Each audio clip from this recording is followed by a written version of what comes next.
In uniform, people become singular. One team, one unit, one shared mission.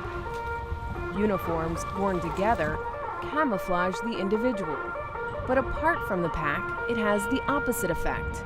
A uniform stands out.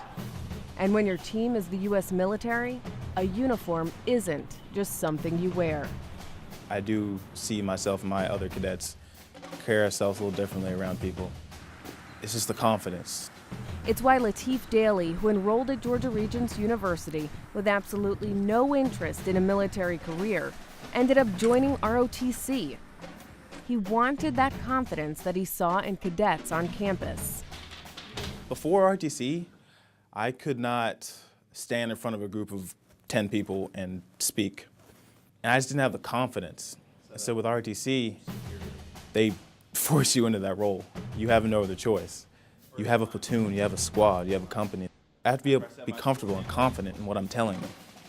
I have 10 years of service that I've done a gamut of things, which includes speaking in front of large audiences, preparing to speak in front of large audiences that my peers have not experienced before.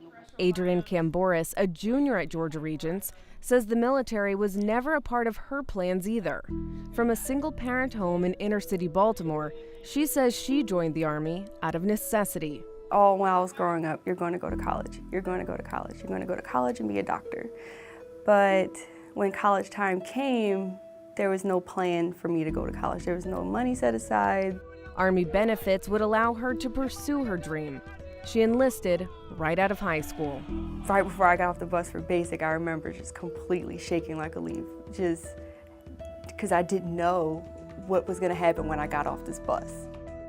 Camboris spent the next 10.5 years serving in the Army, including a deployment to Korea and 2 deployments to Iraq. I re-enlisted after my first deployment, and then I re-enlisted again during my second deployment.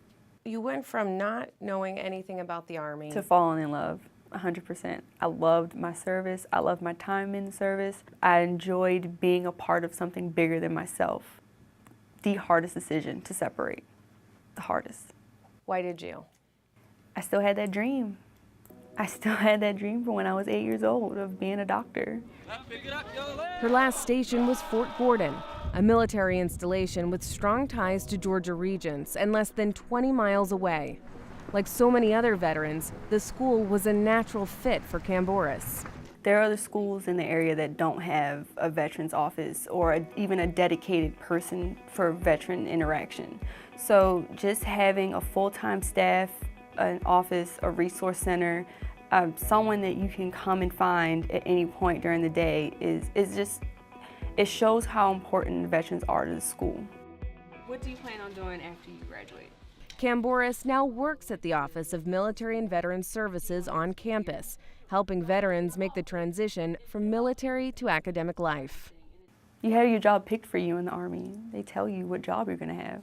There's no one telling you that anymore, especially if you don't know what you want to major in. Not having any kind of structure, it can be a challenge just to go into deciding those things for yourself.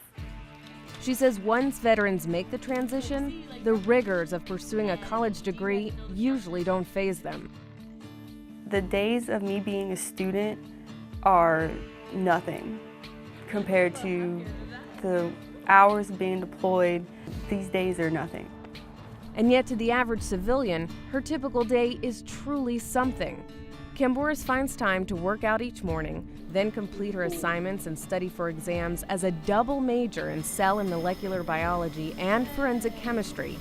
This is while raising 3 children, working as a tutor and a counselor to other veterans, volunteering at church, and shadowing other doctors to figure out her specialty.